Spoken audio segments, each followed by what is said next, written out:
Welcome back to another edition of Fantasy Central, brought to you by the Horsemen, Pro Football Talk Podcast. I'm Zach. Here with me is our fantasy guru, Jeffe. Say what's up, Jeffe. Hola, muchachos. So today we're going to get back to you for Week 4 fantasy waiver wire picks, starters, players to avoid, all that fun stuff. But first, we're going to address the breaking news out of today. Tennessee Titans and the Minnesota Vikings have shut down all team-related facilities, sent everybody home because 3 Tennessee Titan players and 5 personnel ended up with COVID-19 positive tests this week. So what does that mean for the league? What do you think, Jeff? Hopefully it's not detrimental, hopefully it's just a closed case kind of thing. You got the guys from the Titans.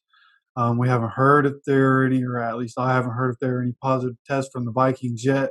I'm sure, they're waiting on their results, or, that's going to be reported soon. But, I don't know. I started to think, if the Titans can't play this game, what do they do with the schedule? And I didn't look to see if the Titans and the Steelers have the same bye week. But there's a pretty slim chance of that. So assuming they have different bye weeks, I don't know how they start rescheduling games to link those two back up. Do they let both those teams finish the season only playing 15 games? And if so, what does that count as, like a tie or a loss? Like, how does that work when it comes to like a tie for the division at the end of the year? If it came down to that, how does that shake out? So I don't think it'll impact the whole league. I think there are a little handful of teams that going down the line, this might have some kind of impact for, but it's kind of unpredictable. We've never seen something like this before. Yeah, it's kind of crazy. It kind of blows my mind. I mean, like you said, I'm sitting here thinking about what can happen. How can they rectify the situation? How can they make it fair for everybody? Because say they don't play this game, you can't just take the win percentage of a team because they're just going to be skewed. Like, they're not going to have that extra win or loss compared to a team who played a full 16 games. So it's going to be very interesting to see what happens. Hopefully they're false positives, but when you have 8 people in the same organization hitting new tests, I don't think that's a false positive. But I don't know. Like you said, we've yet to hear if anybody from the Vikings have tested positive, and if that's the case, I don't know, man. We'll see what happens. I hope this is an isolated incident and it doesn't continue to expand and reach the other teams, and then before you know it, the season shuts down. That'd be worst case scenario. Yeah, absolutely. And the story I heard was that it started with the linebackers coach for Tennessee. He tested positive, I believe, on Saturday, day before the game, and within the time that he had it and tested positive for it, he apparently spread it to other coaches. I'm sure they were in close contact in their meetings, and then they saw some of the players. So again, hopefully isolated incident. It seems like it should be. These teams shut down operations. Everybody's probably staying home again and quarantining. They're probably going to, go to this facility and test every day like they have been. And like you said, hopefully false positives, but it's not looking good right now. Yeah, it'll be interesting to see how this all plays out for sure. So, all right, let's move on to some fantasy football. It's my understanding you don't have a very big waiver wire list this week. So who do you got on the waiver wire? Yeah, not a whole lot of pop coming out of the waiver wire this week. Last week there were a lot of injuries, so a lot of people got picked up last week. Just nothing really there. But we saw Chris Godwin. He got hurt again. He hurt his hamstring, and they're expecting him to miss a couple weeks now. So Scotty Miller, we mentioned him a couple weeks ago. He had a quiet week too, but came back and had a decent game again. Tom Brady has definitely shown that he's fine throwing the ball to him. So I would expect Scotty Miller to be the new number 2 there. I haven't watched a whole lot of Bucs football, but from what the stats have showed me, he's the next guy behind Mike Evans that you need. And the other one I have is a quarterback. It's going to be Nick Foles. Obviously, Trubisky got benched. Nick Foles came in, won the game for him. I don't like him as a starter this week going against the Colts. They have the best passing defense in the league right now. So temper your expectations coming out of the gate. But if you need, another guy on your bench to back up just in case your quarterback gets hurt, then Nick Foles is an interesting option. Yeah, for sure. To kind of echo on your Scotty Miller pick there, I agree with you, especially with Godwin being out. We said on our recap show, which was posted earlier today, you can hop over to our YouTube channel, check it out. But Tom Brady ended up passing to what I say, like 8, 9, 10 different receivers, and each of them had multiple receptions last week. So he's not afraid to share the ball, especially if you have a Pro Bowler like Chris Godwin out. Look for Scotty Miller to get some targets. Yep, he should have a nice role for the next few weeks. All right, so moving on to must-start players. Now, obviously, you got your top guys that are always going to start regardless who they're playing. So skipping that, who you looking to start on those mid-tier kind of players? Well, I'll start with the running backs here. One guy that you might consider a must start already because he was taking over for CMC. But I like Mike Davis. He came out and showed in his first full game as a starter that he's capable of taking on the workload. They won this game, first win of the season with him as a starter. They played the Cardinals, and the Cardinals showed some vulnerability in that defense after they just lost to the Lions here. So I like Mike Davis again, even if they get behind in this game. Mike Davis has 8 catches in 2 straight games.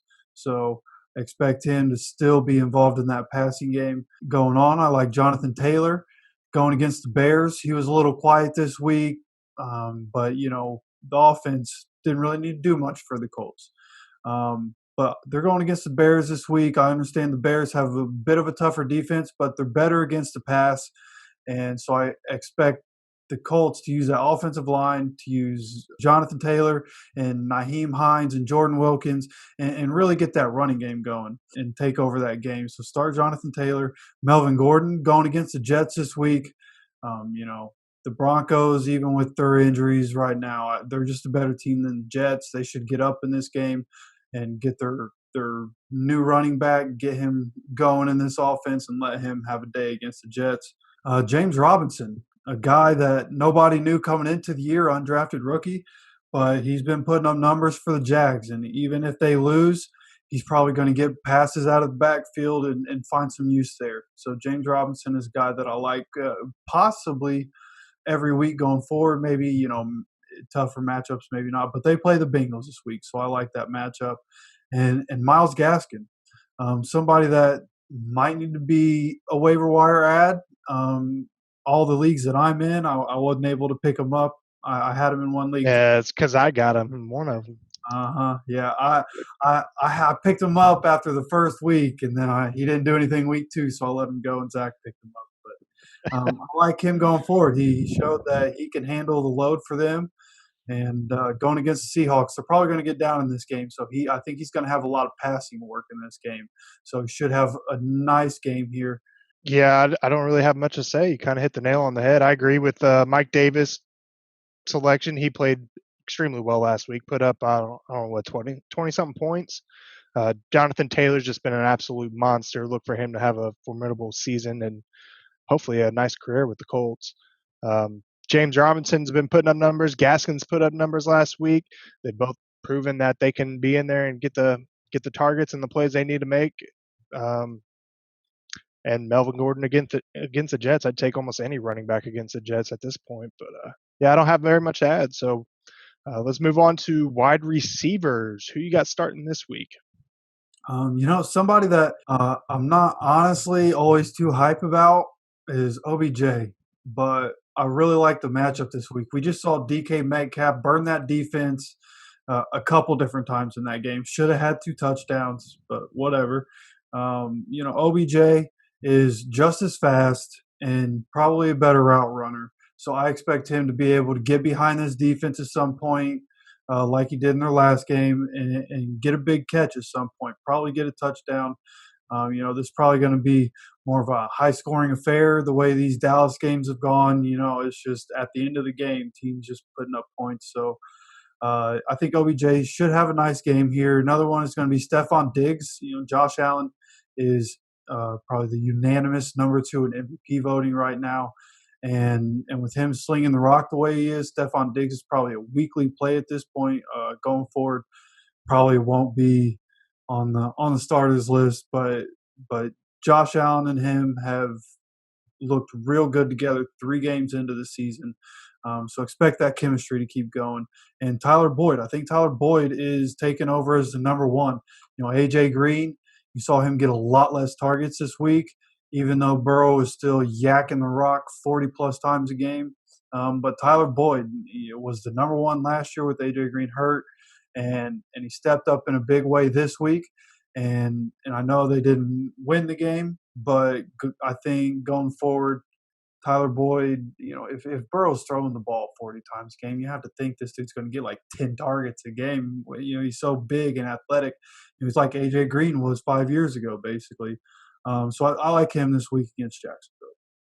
Yeah, for sure. And to kind of go with the Dallas game, starting OBJ. Also on the flip side, Jarvis Landry too, because if they're going to focus on OBJ and shut him down, you got Landry and vice versa. So kind of all depends on what Dallas is going to do. Ultimately, I think both players are going to have a good game. Every game Dallas has been in, the passing attack's just been off the charts. I mean, you had Seattle and Atlanta and the Rams and all 3 quarterbacks, receivers, huge games against that Dallas secondary. So I would also throw in Landry. OBJ is a better receiver, so if you have OBJ, yeah, definitely start him. As far as Stephon Diggs, good play there too. I haven't checked in on John Brown. I know he got hurt this weekend. Is he out? Have you heard anything?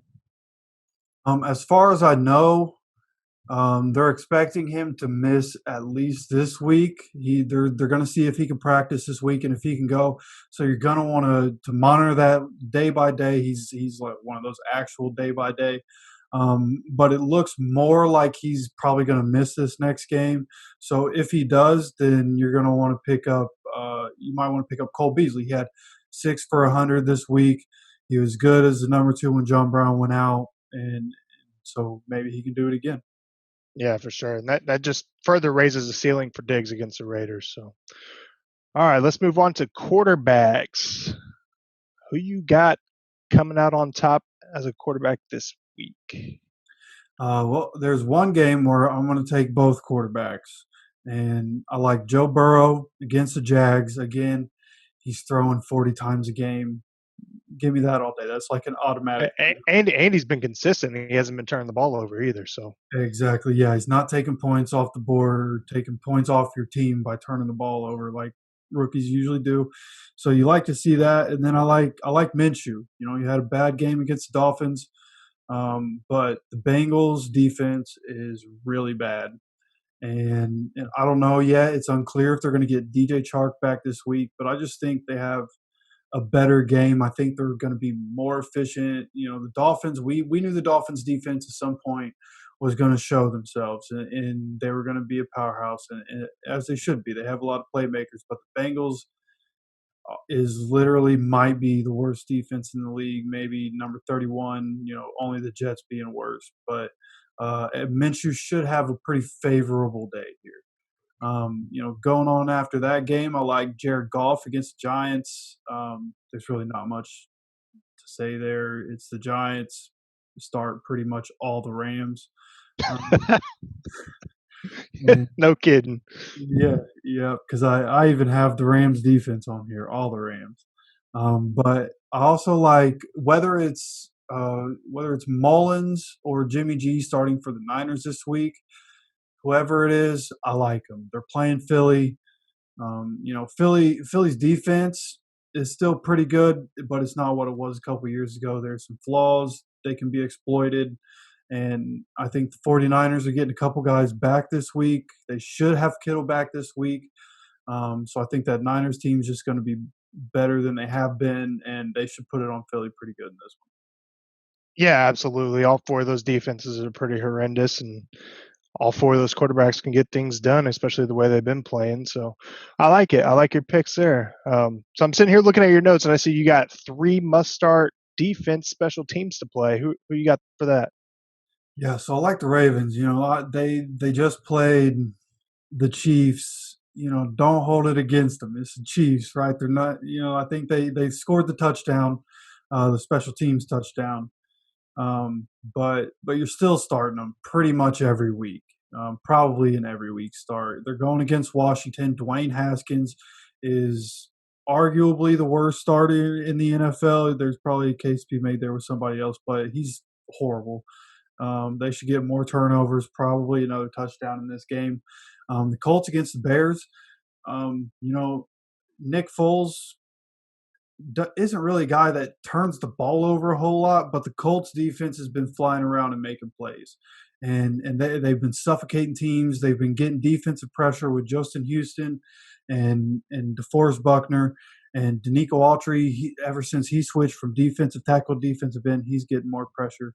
And obviously you have Darius Leonard there. Julian Blackmon's taken over for Malik Hooker, and honestly, probably better. If we're going to be, I think Julian Blackmon is better than Malik Hooker. So this defense is just nasty right now.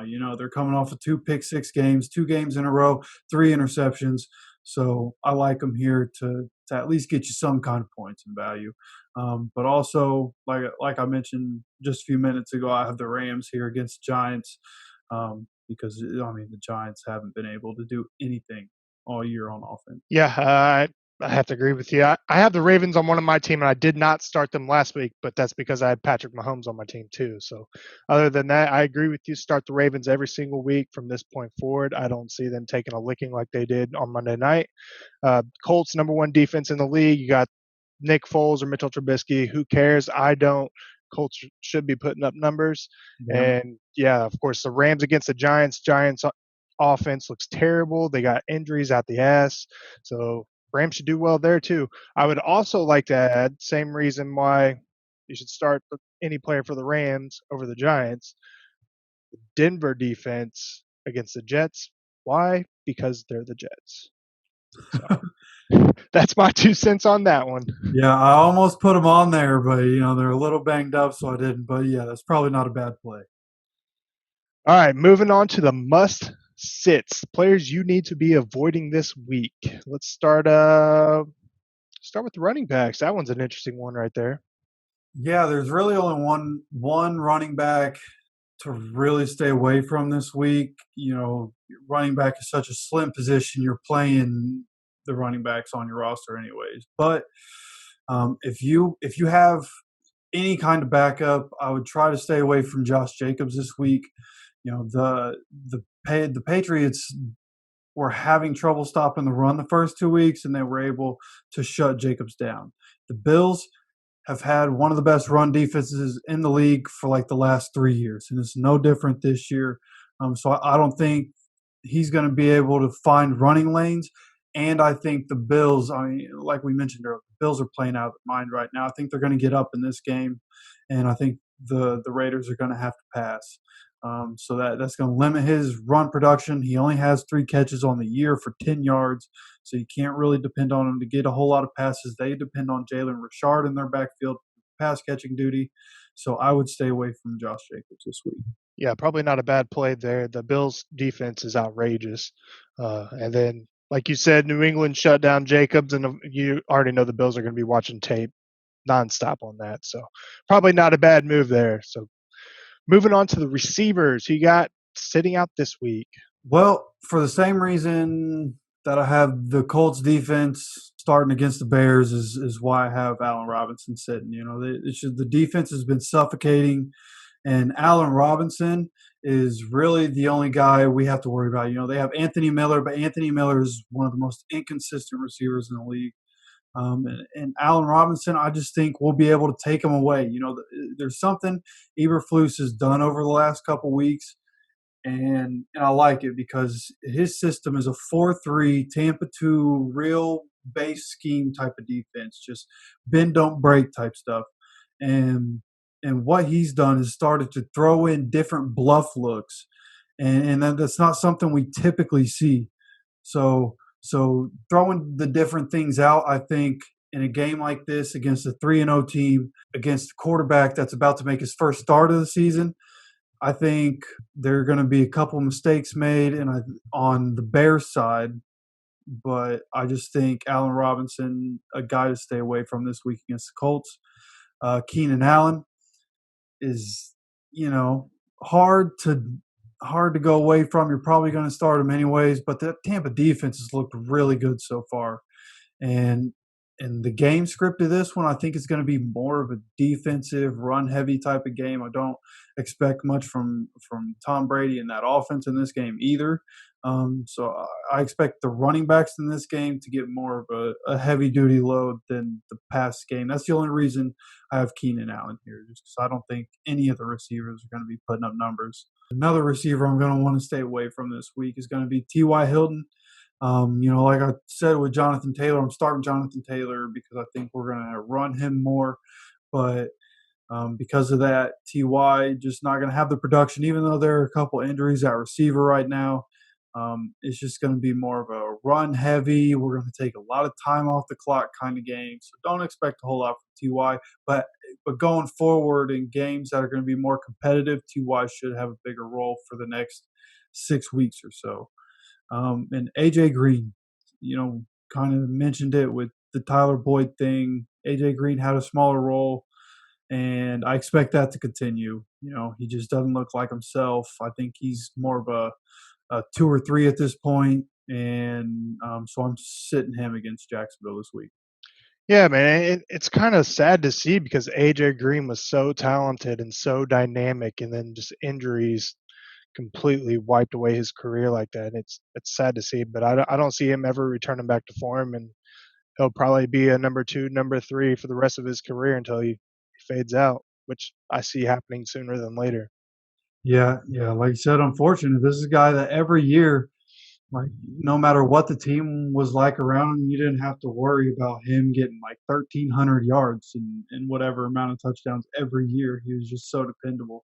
But those injuries over the last couple of seasons have really slowed him down. Yeah, for sure. But I mean, it's football. It happens. It's unfortunate to see, but I mean, at least he had a great start to his career. So, all Mhm. right, moving on to the quarterbacks. Who is a must avoid type player this week? People aren't gonna like this, all right. But Drew Brees is gonna have to sit. And some people might not think it's crazy because of the way he played 2 weeks ago. But Drew Brees at home and Drew Brees on the road, I don't understand it. They're not the same person. It's like he sends out a decoy on the road game so he doesn't have to leave his family or something. Like that's not Drew Brees. And the Lions are coming off a really impressive win. I think they could ride that momentum. I don't know if they'll win the game, but with Kenny Galladay in the Lions lineup, the whole dynamic changes when that offense gets better. So I would just stay away from Drew Brees. Another one people are going to call me crazy on is Tom Brady. But like I said earlier, I think that's going to be more of a running game, defensive kind of game. I don't expect a whole lot from the quarterbacks in this one. And Carson Wentz. Right now, Carson Wentz is probably droppable. He's a guy that I had a lot of expectations for coming out of college. I was one of the only people that thought that he deserved to be the number 2 overall pick, and he showed it. And then the injuries happened, and then he got healthy, and the team around him is injured, but he's just not playing well. That like I said in our recap yesterday, there was a stat where in the first 2 weeks, out of 20 off target balls, 15 of them came with a clean pocket or no pressure. 58% completion, six interceptions. Stay away from Carson Wentz probably every week going forward, but definitely against the 49ers. Yeah, I'd have to wholeheartedly agree with you on Carson Wentz. He's not looked good. He doesn't have the pass protection he needs, and injuries have caught up with him as well, just like AJ Green. So I agree with you there. The Chargers defense, I like the Chargers defense. I could see them putting a lot of pressure on Brady. Probably will have to resort to the run with them. So possibly a good call there. Drew Brees, I'm kind of iffy on, but I see what you're saying. I mean, the Lions had, 3 turnovers with Kyler Murray last week.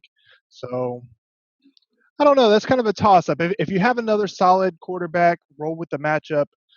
I can understand if you have Brees and you're not sure on your backup, you have to start Brees. I get it. It's all circumstantial. So, but that's why I'm not the fantasy guru. Jeffe is. He's made a hell of a lot of good calls this week or this year so far. So we'll see how that all turns out.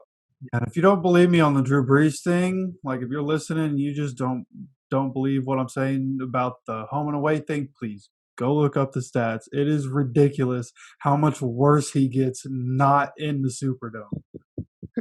I believe it. All right, so coming up, be on the lookout for Jeffe's updated Week 4 power rankings list. You see where he has your favorite team ranked in his latest power rankings. You can find that on our Facebook and Twitter page at Horsemen Sports. Also, help us reach 1,000 YouTube subscribers and have a chance at winning an authentic NFL jersey from the NFL shop on us. If you're watching this, hit that subscribe button, then that little bell icon so you never miss an episode or miss your chance at a jersey giveaway. If you're listening on your favorite podcast platform, head on over to YouTube, help us out. We appreciate it. We love you guys. You guys are awesome. It's not too late to go head to head with us against us in our weekly pick'em battle. You can go to our Facebook, Twitter page at Horseman Sports, where you can find a link to join our ESPN free pigskin pick'em league. Maybe win a prize if you could beat us all outright. Maybe get on the air with us, talk some shit, represent your team. Who knows?